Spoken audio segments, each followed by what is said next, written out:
Selling doesn't help, but helping sells. You're listening to Helping Sales Radio, brought to you by Service Rocket Media.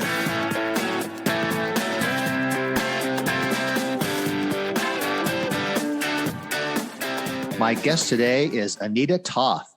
She is a churn crusher. We learned about that today in the podcast. In fact, she has taken her 20 years of academic research and created the Churn Crusher system, which is her offering for B2B SaaS companies to discover the actual reasons, who knew, the actual reasons customers leave. She has this research and qualitative research background, which makes her a perfect ambassador for interviewing customers, for probing customers, and to getting underneath the surface level questions. So we talked about her ultimate guide to customer exit interviews. There's a link in the show notes to that. And I just had a really fun conversation with her, and it's the first time that I met her. I really enjoyed our conversation. Give it up for the tremendously generous and helpful Anita Toth. Anita, hi. Welcome to the show. It's good to have you. Yeah, thanks. Really happy to be here, Bill. Okay, so here's where I want to start. We're going to spend most of our time talking to you about your ultimate guide to customer exit interviews, which I loved.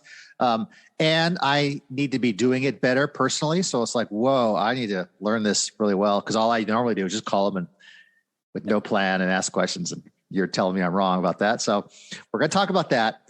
But I want to start off just informally because, before the podcast started, we were talking about you listened to a couple of episodes of the podcast and said to me, we are aligned on a lot of issues. I kind of wanted to start there. I think that'll help the audience get to know us better. So I'm going to put you on the spot. What was like one, idea or thought that you thought, we're aligned on that, Bill? I just think the title of the podcast says it all. It's around helping. It's around making lives better for CSMs, but also for customers. And that's the common thread of your podcast is how do we help with, because sometimes people talk about helping, but there's an agenda attached to it. It doesn't feel that it's giving for the sake of giving to help somebody achieve a goal that they're looking to achieve. So it's more the view, if you will, of the entire podcast, which is to help. Okay. Right? So that's interesting. Service. Yeah. It's interesting you say it that way because I've talked on the podcast quite a lot about the difference between focusing on NRR versus churn. And I kind of lean into the NRR thing. Right.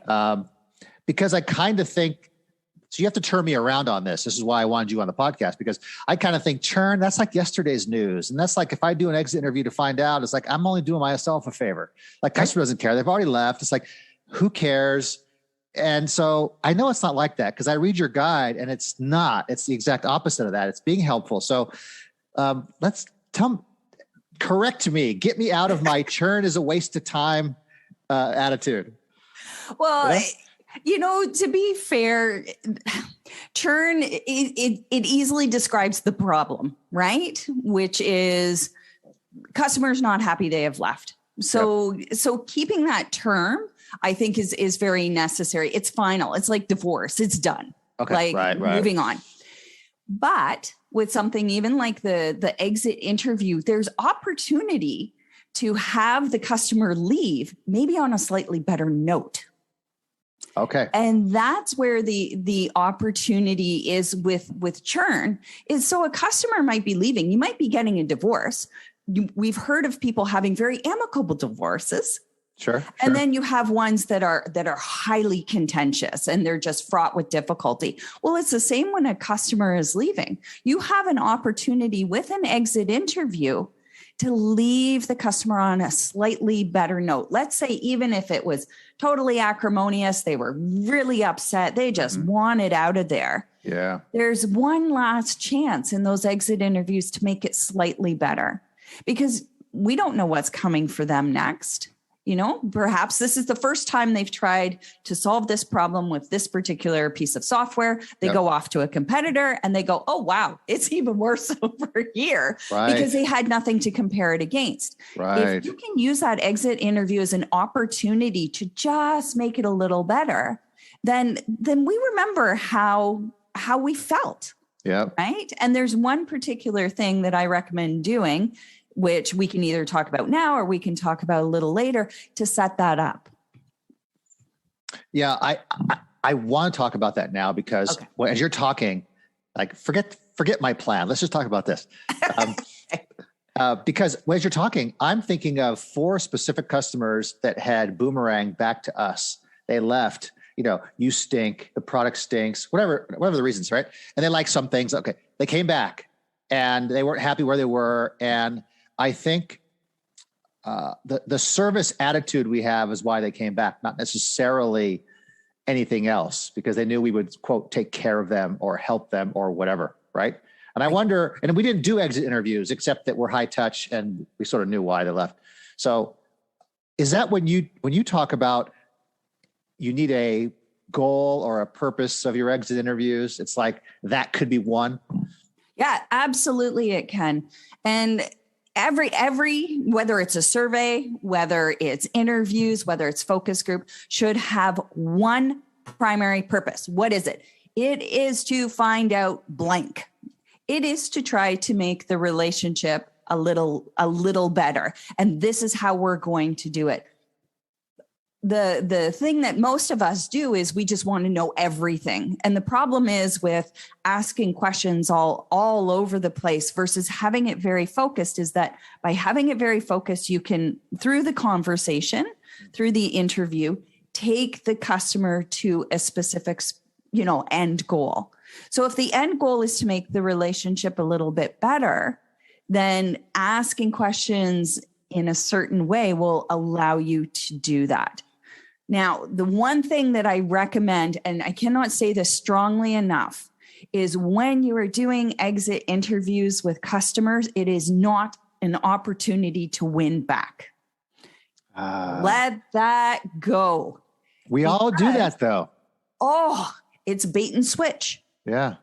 It's a bait and switch, which actually works against you. Just think about it. If you think, okay, I get an email requesting me to come to an exit interview. I'm taking time out of my day now. In my mind, I'm already mentally gone. I don't want to deal with you guys anymore. But hey, for the sake of, I don't know, maybe whatever their decision is, they're like, okay, I'm going to have this exit interview. And you're talking, you're opening up. And then suddenly they start using the information you just gave, which was given in good faith. And now you're trying to be sold. Well, who likes that? Nobody. It's awful. It's a horrible feeling. And so instead of the customer leaving that interview going, oh, maybe these guys aren't so bad. Now you have just cemented their belief that they made the right decision to leave. Yeah, that's a fact. I once felt, this is maybe 2 years ago, I felt pressure. I wasn't given pressure. I felt pressure to save a customer that had already left. And the dynamic was I and my team, we were involved with this customer regularly. We're very high touch, right? So we knew everything and we knew they were gone. Even we forecasted it. It was happening. And yet the outsiders in our organization were like, we'll just win them back, with none of the context. And they didn't say win them back, but the attitude was saving. Okay. I felt pressure to do it. And luckily, I had a little rebel in me and just didn't listen. And I just we had our exit interview and we just said, okay. But the pressure is hardcore. I haven't always overcome that pressure is my point. And so how do you help people? You must have clients or experience with people who feel that pressure. How do you overcome that? So there's 2 ways that you can do it. One is to hire an outside firm to undertake the interviews for you. They're at arm's length.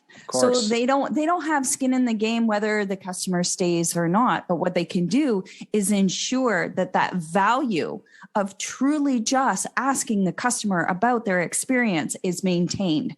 Yes. Versus this, like you said, it can be overt or it can be subtle, this pressure to try to win back. And as soon as that starts sneaking in, like, we're not dumb. We know when somebody's trying to, pull the wool over our eyes. We may not at the moment be conscious of it, but we can feel it. Yeah. And afterwards you walk away and you're like, yeah, I didn't like that. Or like I said, it just reconfirms that you made the right decision to leave. And the more that there's that reconfirmation that, yep, I made the right decision to leave. The likelihood of them boomeranging. Oh, never mind. Coming back just diminishes. So hiring an outside company to do them for you is one way to protect. And not every company can afford that. For some companies, it's not how they do things. Okay, that's fine. Yep. I always recommend having 2 dedicated people who are not tied to the account. Okay. Who then will do the exit interviews. Right. And for that reason, there's the relationship doesn't exist. It gives a little bit of distance, emotional distance, and perhaps that pressure. Mm-hmm. So then, the customer feels like they can open up and be a little more honest about their decisions to leave. If I flip that around, the best conversations I've had with customers are often when I come into a new scenario and they're new customers to me and I'm in my discovery mode and I'm not smart enough to solve anything or even know what the problem means. So I'm not tempted to do all that stuff. And I could just listen and ask open-ended questions because I don't know anything. Right. And that's the opposite of having someone outside come in for the exit interview with the same kind of, I don't know, is it lack of baggage, whatever? Yeah. Yeah. Well, we have no pre-existing relationship. Yeah. I see. Yeah. So not only with the customer, but then I also don't have the pressure as a consultant who comes in and does this. I don't have the pressure to try to sell or to save the account. I don't have any of that. So I can come in and I have my questions all laid out and we can just go through them. And then I know why I've been hired to do this, what the purpose of the interview is. Yes. So every question aligns to that purpose. That is my motivation to do it. And so it makes it far easier then to ensure that none of those other motives end up sneaking in. Okay. So let's go back to that, which is that to have one goal for these. Okay. So just before we get into like, what's an example and how do you execute that? It's like, that sounds impossible to me in some sense, because doesn't everybody want to slip in their questions? And doesn't everyone want to have a say? We have to ask you about this. And we need product questions. We need services questions. We need branding, emotional branding, connection questions. And so how do you even get to the point where you can have one purpose for the call? So one purpose does not mean one question. So you will have 3 different themes that you could talk about. So one theme could be on product. Okay. One theme could be on, I don't know, let's say communications. And then you could have a third theme depending on what it is you're trying to do. The purpose of the survey is the interview is an exit interview. Okay. So we're going to all those questions around product, around communications, and whatever your third choice may be, all align to that purpose. So you're not asking questions then if this is, if the purpose is around why they left, the decisions they made, you're likely then not going to ask questions around when they first became a customer. Okay. Right? Okay. That could be a very different set of interviews if you want to understand the motivations as to why people buy. Okay. Yeah. Yeah, go ahead. So you want to get that clear because that's going to then affect the type of questions that you're going to ask underneath. Right? Okay. Underneath that purpose. Yeah. So I heard you say like 3 things. One purpose could be the exit interview, which is why they left. right? And then another purpose could be why they bought in the first place. Yeah. So that's interesting. You do an exit interview, but the purpose would be why did they buy in the first place? You wouldn't ask why they're leaving. Really, you would say when you saw our Facebook ad and you clicked and you whatever. Yeah. So yeah. And then there are other types of interviews you could have, right? Various points along the customer journey. For example, once they finish the onboarding process, you can ask about what that was like. Okay, so that's the one purpose. The purpose of that series of interviews is to find out this. Well, what was it like when you were going through the buying process? So like I said, from marketing to sales, once they become a customer, you can ask that. You can ask those questions. That would be the purpose of that. Exit interviews tend to take a much more broad focus, right? You can ask questions from the beginning. What were your, expectations? What were you hoping to accomplish? All the way to the very end in that decision. What led you to make this decision to leave? Okay, so if it seems to me the idea of exit interview, it's almost like that's the only purpose is why'd you leave? Yeah. But I think I might be mixing something. So could an exit interview purpose be why did you buy in the first place? Or are you going to do a different kind of customer interview? You're going to do a different type of customer interview to focus on that because you want detail then. If the customer's been around for a year or two, they might not remember back. Like recency is important. Okay, I got you. Right? Yeah. We tend to rewrite history in our minds the longer there is the gap between the event and the time we're being asked about it. So you can do a very broad, for the exit interviews, ask, why did you buy? What did you expect? And then, ask your questions that way. But really the best use of an exit interview is to find out why they left. Because then you will understand the decision-making process. What was involved in that? So when they say, it's price, which often comes up, which for sure price is an issue, but there's a whole bunch of things driving that decision to use price as the final criterion to say we're leaving. Price is never it alone. It never is, it's just too expensive. Well, they obviously didn't find value. They obviously weren't successful. Perhaps something else is happening in their company where they, there's now a budget constraint that wasn't there before and they had to make a decision. That's all driving that final answer of price. Yeah, we left because it's too expensive. Right. That's what you want to dig into in the exit interviews. You can ask a question, why did you buy? But you're not focusing on their thinking and everything around that. You want to focus on their thinking around why did you leave? Got it. Or decide to leave. So in the example where you say a customer will say the price was too expensive and that may be a reason, but there's probably something under it. I'm going to take that a step further and say, I assume the customers never tells you the quote real why. I think that should be a book, The Real Why. Someone needs to write that book, but like the real why, right? You come from research. You must know better than I do. It's like what people tell you is not ever the same as what they actually do. Yeah, I'm healthy, and then when you're not around, I eat the pizza. So how do you get below that? That is a huge question. Yeah. And I love it. And I'm glad you're asking it. So as somebody who's trained in qualitative research methods, it's called probing. Okay. So this is where you probe. You essentially ask the same question from slightly different angles. Because again, if you and I we've just met, you're going to ask me all of these questions. I know that mentally I'm already out the door, not so interested. How do I engage you? And before you actually ask the questions, you've got to set up trust at the very beginning of the conversation. If that trust is not established, no matter how many questions you ask and how you ask them, that person's only going to give you surface level answers.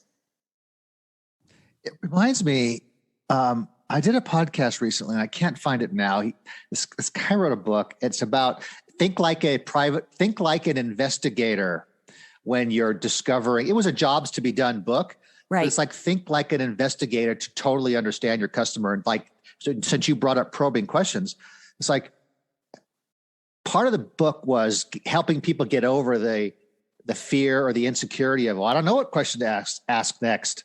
Like, it's easy for you to say, Anita, you're a researcher, like probing, like, okay, I asked the question, why'd you leave? And then they tell me, I go, okay, thank you. I mean, I'm being silly about it, but kind of what's the next, how do you probe? So I'll take a step back with why or how do you probe by saying, I agree with your podcast guests. You have to go in with a curious attitude. Okay. Yeah. And that's where you're framing it. So you have to set up trust within those first few minutes. The person you're interviewing has to feel comfortable. They have to feel and that you are doing what you're going to say you're going to do, which is ask them questions. How is this information going to be used? Mm-hmm. Who's going to see it at the end? And what does that mean for them? Because this is really important. We have 30 minutes together. You're going to ask me a bunch of questions. I don't know who you are and where this is going to go. Yeah. But if you can establish that trust, then that will make the probing easier. The second thing, of course, is going in with a curious mind. And it takes time to develop that skill. Yeah. Because as we talked about earlier, depending on what your role is, you might have all sorts of other pressures coming at you that sneak in. We all have biases. We talk about bias in research, not only how we ask questions, but also how we analyze them. That's just a human fact. What you have to do is try to minimize those biases. And one way to do that is come in just with a curious mind. So if you say, price, I left because it was too expensive. And this is one of my favorite ways of asking, could you tell me a little bit more about what that means? Okay. And then they'll say, we had budget cuts. And then you could now go in a couple different directions. Well, how did those budget cuts affect you? So you could bring a little bit of a personal element. How did those budget cuts affect your organization? And then there's also a little bit of empathy. You could say, wow, that sounded really difficult. And as soon as you do that, guess what? Now you've taken it down to a slightly deeper level. Yep. So you're not going into stories with them. You just empathize. That sounded hard. That must have been frustrating. Mm-hmm. Wow, that sounds like really challenging. Could you tell me a little bit more about how that affected you? So as soon as you start asking questions like that, and if you notice, I've changed my voice. Yeah. My voice is a little deeper. It's a little slower. It's a little more empathetic. When you start doing that, as humans, we respond to those cues. So that's how you get to that deeper level. You ask those probing questions. So if somebody says, I wasn't successful, one of the first questions you ask is, well, what does success mean to you? Right. What does that look like? How does that, feel? Mm. Because success is a feeling. It's not a point in time. How does that make you feel? How did that make you feel? And then what happened? So really what you're doing with the entire exit interview is you're trying to tell a story. You're trying to understand what was the story before, during, and after. Not just what they did, how they thought, and how did it make you feel? And if you can hit those three things, let me tell you, you have gone well below the surface and gotten those really deep answers that you're looking for. That brings me back to your guide that you have that simple 3-step process, right? Like the pre-interview, the interview, and the post-interview. And so that sounds like overly simplified. And at first you just scan through that, but the pre-interview part, my instinct is just schedule it, write down some questions, and go in and do it. So basically my step is do the interview. But in order to prepare, so this leads me to, okay, you can prepare questions, but then how do you prepare for the probing questions? And maybe you don't, maybe you can. Could you talk about preparing to be as good as what you just described? It's going in those first few moments before an interview and ensuring that your mindset is one of curiosity. Okay. That will naturally set you up to ask those questions. So, well, I know what success means to me. Could you help me understand what success means to you? Okay. That's curious, because I know what I mean when I say success, but I'm not really sure what you mean.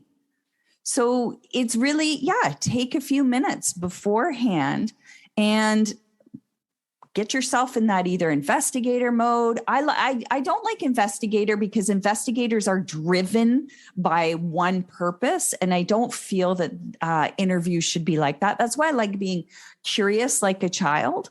And by being more curious, then you can ask and see those opportunities.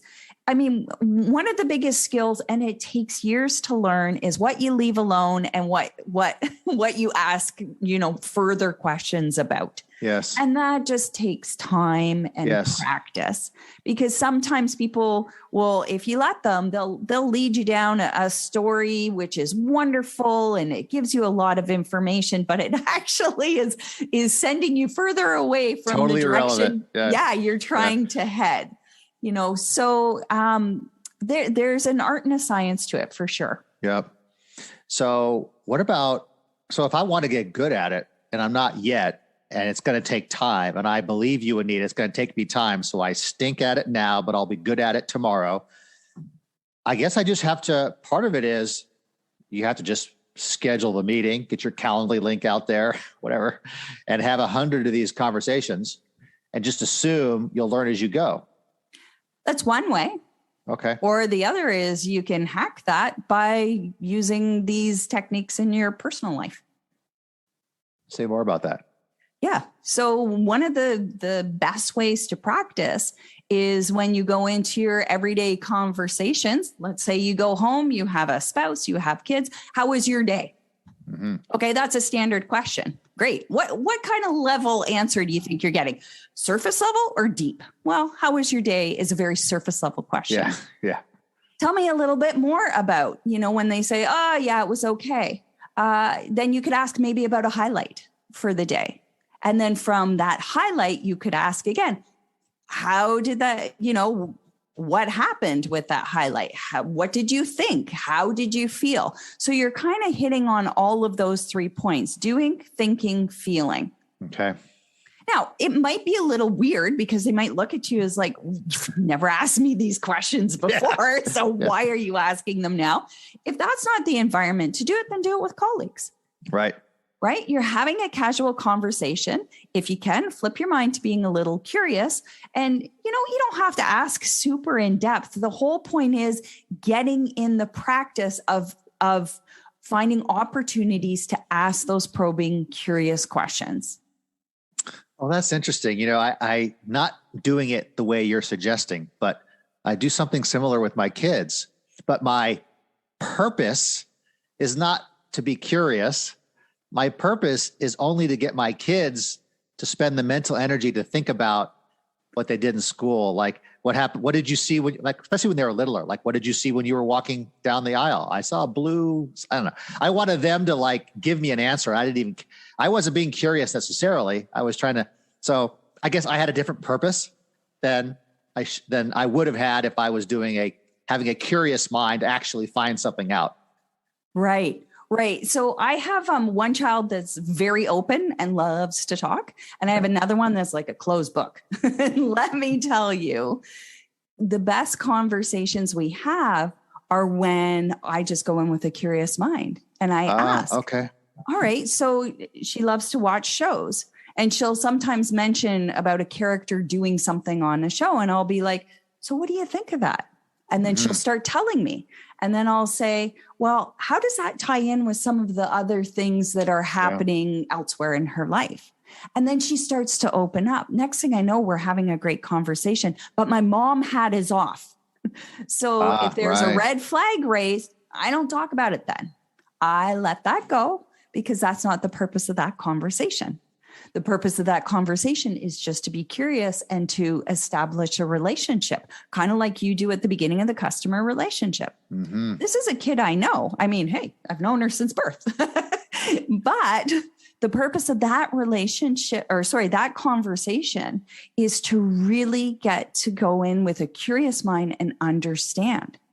If I want to talk about some of those red flags, that's a different conversation altogether, because I've made the mistake of she'll raise something and I talk about it right then. Well, what happens? Just like when there's a bait and switch in an exit interview and you try to win somebody back, they shut down. It's done. Yep. So these are wonderful opportunities to practice. So then when you get into the professional setting, you've made some of these mistakes already. There's no need to make them, when you're talking with customers during the exit interviews. Practice this in your daily life. And it's amazing what can open up. Yeah. Okay. So I want to, advance this too and talk about your 3-step process, because you said something earlier about part of your pre-interview prep is to get into, this is my words, I guess, get into a curious mindset, not even just preparing logistically. So, but before we get into that, my question is, do I create an exit interview plan or set of questions for everybody, for the whole thing, for all of it, and then prepare for each customer differently? How does that work? Yeah, it's the former. So what we do with all of our clients, we come in and we create what's called an interview guide. We understand what the purpose of the interview is. So, we get hired to do investigations around, they're not necessarily exit interviews, but just around what makes our happiest customers. Okay. Right. That's a type of interview that we do. So we come in and that's the purpose. Okay. And these are the areas we're going to look at. So like we talked about, 3 themes, right? So it might be around product. It might be around service. It might be around, I don't know what their definition of success, let's say. Okay. Those are the 3 areas we're going to look at. And then we construct the questions around those. So typically, if you have 3 themes, you're going to ask about 5, maximum 10 questions per each. If you're doing a 30-minute interview, and I really recommend no longer than 30 minutes. The customer interview gets tired, you get tired. Because remember, if you're coming in with this curious mind, you can only keep that level of curiosity up for so long. It does get, I don't want to say exhausting, but it does get tiring having that really open, probing mind. So limit it to 30 minutes maximum. And the reason why you want to ask the exact same questions is so that you can start seeing patterns. So when customers answer this particular question, we notice, after 10, 15, 20 interviews, wow, there was a thread here we never saw before. Yeah. And that's why it is critical to have that guide, that suite of questions, and you always ask those questions. Now, the probing questions are assumed to be, just that.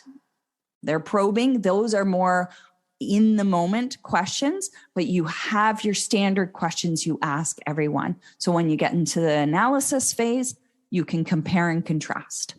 Okay, Anita, I'm doing the math and I'm saying 3 themes, 5 to 10 questions each, 30 questions max. Yep. In 30 minutes? That's impossible. No, what am I missing? So it is a lot, and you do rank them. Okay. So you've got your 3 main topics. You've got we usually do top 3 questions for each. Sometimes you will, no matter how hard you try, you can't get someone past that surface level. Okay. So that's where those other questions come in. Okay. All right. You are not going to ask all of these, particularly if you're probing. You have to, though, keep aware of the time and check in to make sure that you don't end up not covering those key questions, but they are ranked. So if we have, top 3 within 3, well, then that's 9 questions. That is very doable. So this just happened to me recently. I was part of a webinar, and during the run through, there was 45 slides, and the webinar was 45 minutes. And I knew that was a disaster waiting to happen. And everybody knew too, but no one's willing to cut any slides. Like, I think we should make this 10 slides. Okay. So but that never happened. So my point is in the interview question. So if I go, could there be an interview purpose which requires 10 questions must be asked, and another interview purpose in which there are 2 questions that need to be asked, and there's this curiosity and the probing, and it could be the same time frame, but the magic happens when you just drill into you're like discovering, I guess. Absolutely. And again, it depends on the purpose. If you're looking, right? If you are looking to cover off, okay, we need to know why they left, product issues. We need to know about service. We need to know whatever the third is, pricing or whatever it may be. Then if you have to have those 3 in, then you don't have the opportunity to leave it as wide open. Now you can have a different type of customer interview, which might just be 2 main themes where you have 4 questions total. And it is all about going super, super deep. And that is, again, into their thoughts. How did they come to making those decisions? How did it make them feel? Then the story you're building becomes very rich. With the majority of the exit interviews, you're not going to go to that level. And for 2 reasons. One is the psychology of the interviewee. They've already made the decision to leave. You know what humans are like. I've decided to leave. I'm already planning what I'm doing over here. I'm not so invested anymore. So you really don't want to do that. And the second is just for time. For 30 minutes, you're going to have a hard time then getting down into those really deep levels with somebody who's already, checked out. Now, if you have, let's say, your happiest customers, and you're trying to understand why they're your happiest customers, but you don't need to ask specifically about certain things. So maybe it's just product and service we're going to look at. Yeah. And we're just going to ask them and keep asking and keep asking, keep going deeper and deeper and deeper and deeper. Absolutely. You could cover 30 minutes with just 4 questions if you keep asking, how does that affect the rest of your day? What do you have to do when, X fails? Right. How do you get around that? So then you start building a very deep and rich story that looks more at their personal goals. What is their personal day like? How does it affect their team? How does it affect their customers? Then you build a very, very rich story. So you can have that type of interview as well. It's just not an exit interview. Okay. I went into this discussion with you thinking, exit interviews. And exit interviews might have different kinds of purposes that we need to do. But you said the phrase, you might have an interview type, which is what makes our happiest customers happy, which is a different kind of interview with different purpose. Okay. So should I have an inventory of these interview? I think you're smiling. You're saying, duh, Bill, you're an idiot. Of course you should. But it's like, I have the happy customer interview process. I have the exit interview process. I have the new customer onboarding, the why'd you buy, the pricing, the service, the product. And I should have all these with a playbook or mapped out. You're like nodding. Yes, of course. It seems like we do this, but we don't do it deliberately, or we do it by mistake. Like, what do you see? And that's exactly it. Most companies don't have beyond these exit interviews, which even a lot of companies don't even have that. Right. Interviews, because they take time, you're emotionally invested. Curiosity is an emotional investment. Yeah. Then the easiest part actually is the interview itself. As you learn, there's a whole bunch of prep work that goes before. Then you have the interview. Then you have the analysis and reporting. Totally. What are you going to do with this afterwards? Okay, great. So we did these interviews. And then you realize with any type of qualitative research, oh my God, now what do I do? Yeah, right. Right. And so for each, let's say 30-minute interview, you're talking at least 30 minutes to analyze that particular interview itself so that you can classify it, you can group it, you can then, once you're done that, you have to figure out, well, how am I going to report this? Right. So there's a fair bulk of work that goes afterwards. The underlying reason I think why companies don't want to run customer interviews, even though they talk about it, it kind of reminds me of like weight loss. Oh yeah, I know I need to lose a few pounds and all of that, is because you know darn well that whatever you're going to hear in there might force you to make changes. And those changes might be overwhelming.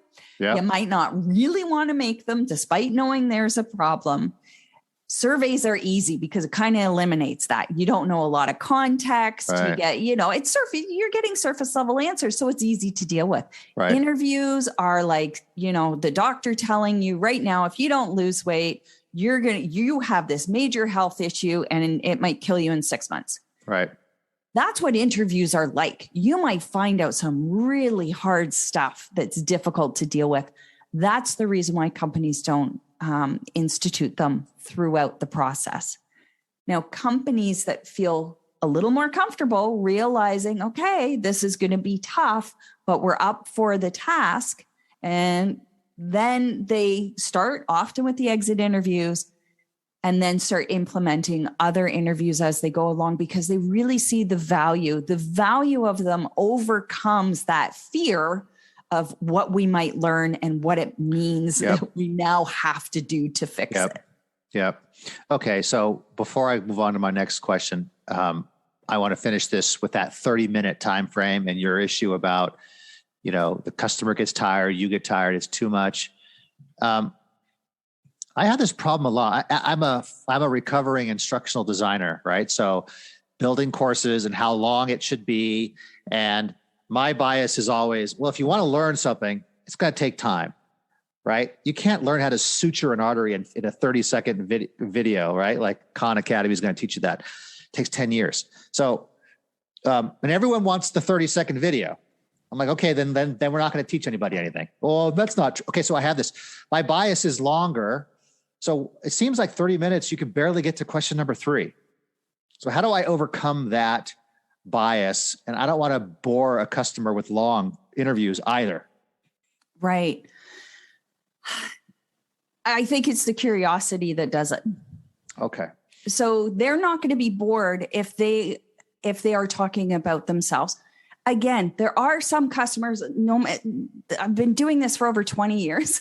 There are some people that no matter how much trust I establish and how empathetic I am, they're just giving me surface level full stop. I can't get by it. That's just going to be a reality of it. But the bulk of people, they showed up to that interview, whether you, and I should say this as well, exit interview should never be incentivized. Okay. Oh, okay. Never. Okay. But I want to come back. So Bill, remind me to come back to this point about how you leave it on a high note. Okay. Okay. The exit interviews, they should never be incentivized. We're going to pay you $100 for your time to find out why you're leaving. Now, these are for more high touch. Okay. If it is a self-serve environment, absolutely.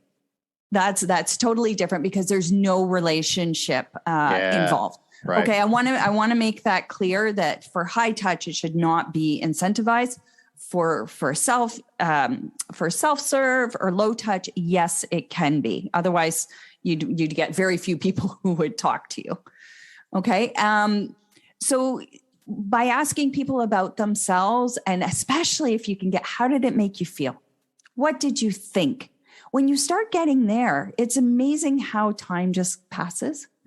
You don't get the feeling of, oh God, this is taking forever, because they're talking about themselves. We all love to talk about ourselves. We do, especially when somebody genuinely seems to care about what we're saying.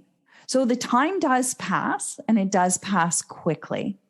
And I want to make this point clear. Exit interviews are an excellent opportunity to leave on a high note. And this is how you do it. So for your high touch customers, you don't incentivize going in, but you offer them something going out. So if it's C-suite, senior management, that level that you're speaking to, then offer something that is equal, in their minds, probably $150, $200, $300 might be a gift certificate, a donation, or sorry, a gift card, a donation on their behalf. That's what you want to do to thank them for their time. And that's really important to do this because it's unexpected. They're not expecting that you're going to do this. If it's an end user, perhaps again, it's the purpose of the interviews is to find out why end users, their experience. I don't know. I'm just, pulling this out of my hat. Then of course the incentive would be more in line for that. So for a 30-minute interview, you might offer them $50. And again, give them a choice. Would you like a gift card? Would you like us to donate on your behalf? And where would you like us to donate? And then you have to follow through. Yes. And that's the opportunity right there to leave the relationship on a good note, even if they absolutely hate everything else and they are fuming mad. That's an opportunity right there because it's unexpected and it's all about them. Related is that giftology idea, or the whole sending gifts and the whole, and, not what you're talking about. We started our customer advisory board a while ago, and we sent gifts to the members, and we didn't send logo gifts. We sent a whole microphone audio set like I'm using now, like a podcast, so people sound good. And one of the customers said, "I am so glad you didn't send us swag." Now, some people like it, but some people are like, I don't want to wear your logo. I want to wear my logo. We got these microphone flags. We had their logo put on it. So when they're in their meetings, they can put this box on the microphone and it says the name of it, which is they loved that. And so not that we're good at it. I'm just saying, it never occurred to me to go beyond that and like to say what you're talking about. It's like, part of the exit interview. Or any other type of interview, maybe. I don't know. But on the interview, and then, it's so good. I should be more giftology. Yeah, absolutely. No surprise. I'm a huge fan of giftology. Are you really? Yes. Oh my gosh. Okay. Of course. That's great. You mentioned it and I'm like, yeah, baby, this is great. With the exit interviews though, you want to keep it simple because the relationship is essentially finishing. Okay. So giving gift cards, giving a donation on their behalf is also very simple and easy to do. Yes. Because you don't want to be taking up tons of time executing or accidentally sending the wrong thing. The concept of giftology is that you really understand the person.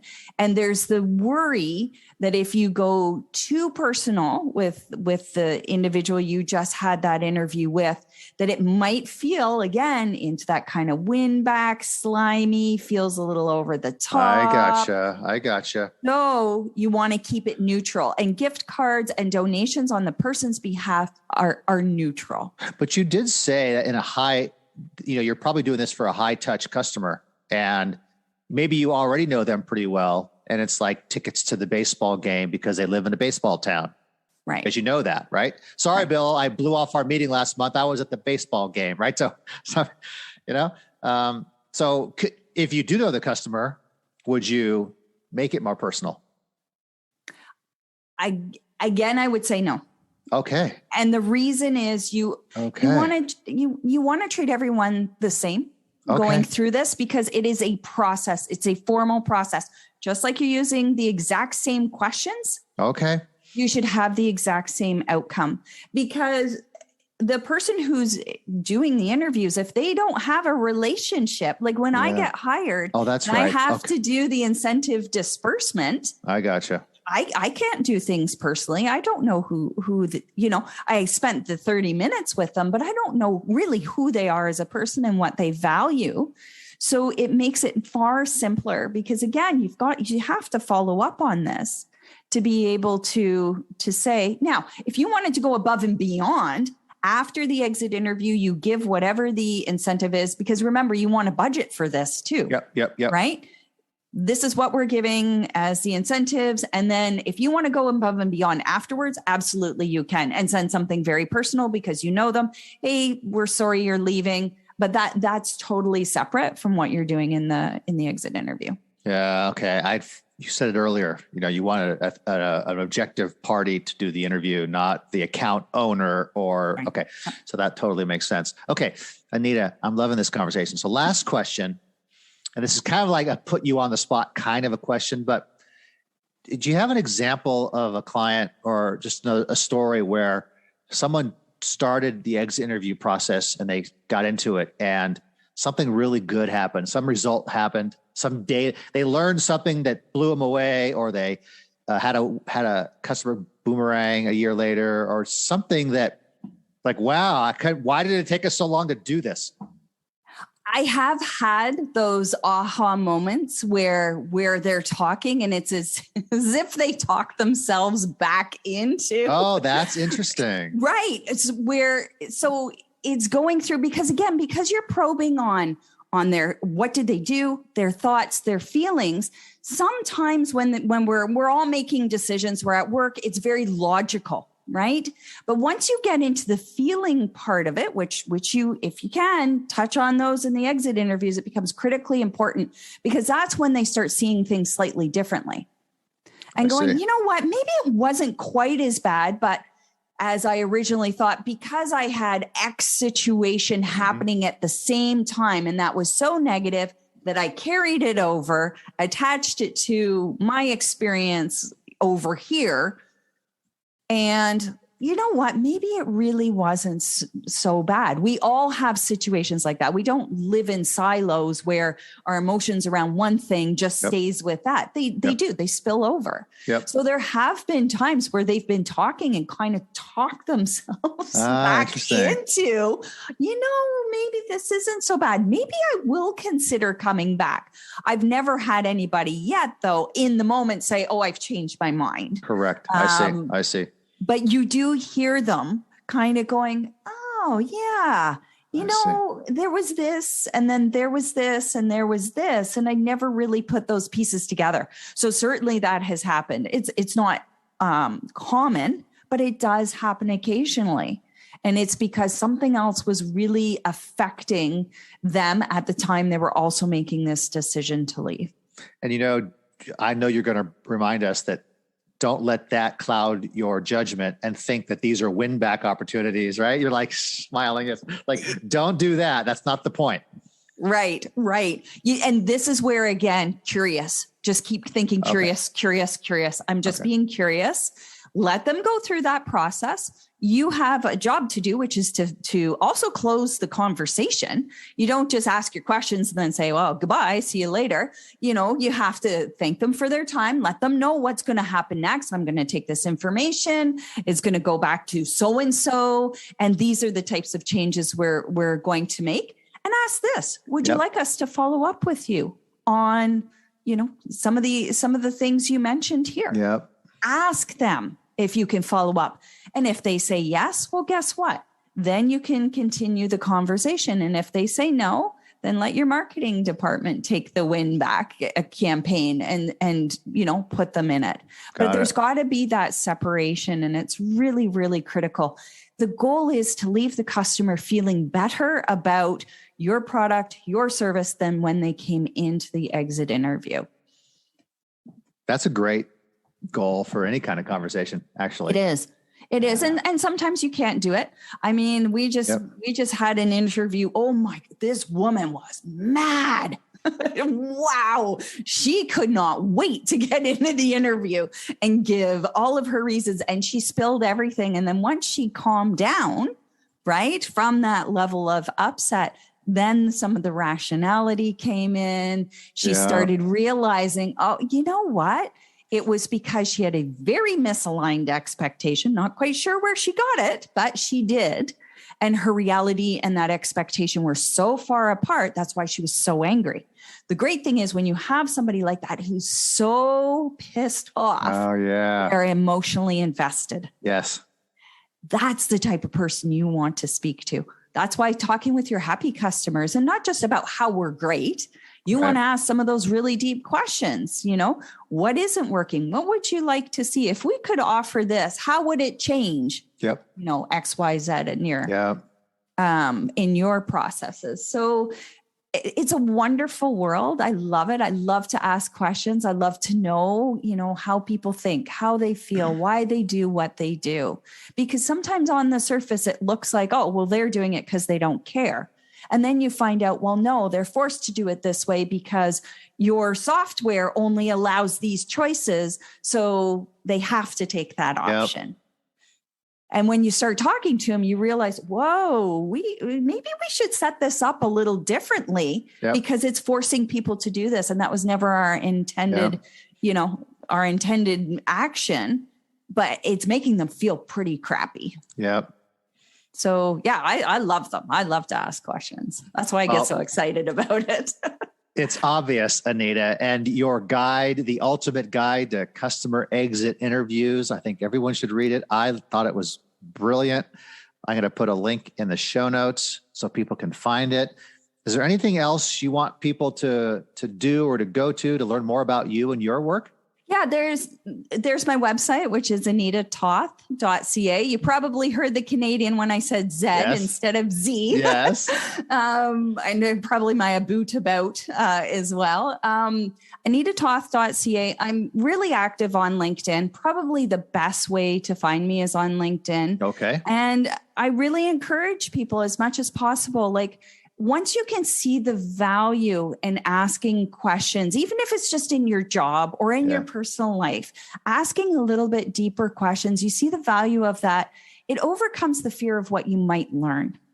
Now, occasionally you're going to learn things you're not going to like, but if you can see the value overall of asking those questions is far more positive or far outweighs the fear of what you might hear that you might not like, then it really starts opening up your world very differently to having deeper relationships everywhere, not just at work with your customers, but with your colleagues, with your friends, with your family, everywhere.